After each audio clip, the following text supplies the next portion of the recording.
അമ്മയുടെ മുത്തേ. അച്ചോടാ അമ്മയുടെ മോൻ കരയണ്ടേട്ടാ. അമ്മയുടെ മോനെ നോക്കാൻ വേണ്ടി ഒരു കെയർ ടേക്കർ വേണമെന്ന് പറഞ്ഞ അമ്മ പത്രത്തിൽ പരസ്യം കൊടുത്തിട്ടുണ്ട്. 2 ദിവസത്തിനുള്ളിൽ വരും കേട്ടാ. അയ്യോ പിള്ളേരെ പിടുത്തക്കാരി വന്ന്. പോയ ദൈവമേ, ബംഗാളിയൊക്കെയാണല്ലോ കയറി വന്നത്. ഞാൻ കൊച്ചിനെ നോക്കാൻ വേണ്ടി വന്നതാ. തന്റെ കൊച്ചിനെ നോക്കണം, തന്റെ വീട്ടിൽ പോയി നോക്കാം, അല്ലാണ്ട് എന്റെ വീട്ടിലല്ലേ വന്ന് നോക്കേണ്ടത്. എന്റെ കൊച്ചിനെ നോക്കാനല്ല, ഈ കൊച്ചിനെ നോക്കാൻ വേണ്ടി വന്ന ആളെ ഞാൻ. കൊച്ചാവോ? കൊച്ചായില്ലെങ്കിൽ ആശുപത്രി പോയി പറ, അവര് ശരിയാക്കി തരും. അതല്ല ഞാൻ പറഞ്ഞത്, എന്റെ പേര് കൊച്ചാവോ. ആയാണ്, ആയ കെയർ ടേക്കർ ആണല്ലേ? കേട്ടെഴുത്തോ? അല്ല കെയർ ടേക്കർ അല്ലേ? അതെ അതെ, കെയർ ടേക്കർ ആണ്. ഞാൻ പരസ്യം കൊടുത്തത് ഫീമെയിൽ വേണമെന്നാണല്ലോ. അതുകൊണ്ടാണ് ഈ ഇമെയിൽ വന്നത്. ഇമെയിലാ? അതല്ലെന്ന്, ഈ ഫ്രീ മെയിൽ വന്നത്. ഇമെയിലാ? അതായത് വീട്ടിൽ ഒരു ജോലി ഇല്ലാണ്ട് ഫ്രീ ആയിട്ടിരിക്കുന്ന ഒരു മെയിലാണ് ഞാൻ. അപ്പോഴാണ് ഞാൻ അത് കണ്ടതും ഇങ്ങോട്ട് വന്നത്. മനസ്സിലായോ? കുട്ടി എന്ത് ചെയ്യുന്നു?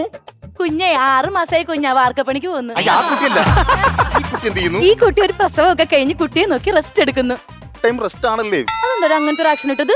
ആണുങ്ങളില്ലാത്ത വീട്ടിൽ കയറി വന്ന് തോന്നിയ ദിവസം കാണിക്കണം. തനിക്ക് എന്തും കാണിക്കുന്നതാണ് തന്റെ വിചാരം. പെണ്ണുങ്ങളെ കാണുമ്പോ തന്നെ ഇളകിക്കോളും ഓരോന്നൊക്കെ.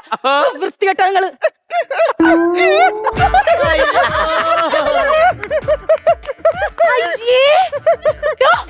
താനെന്താടും ഇങ്ങനെ കരയുന്നേ? ഞാൻ ഈ കുട്ടികളുടെ കൂടെയുള്ള ജീവിതം മൊത്തം.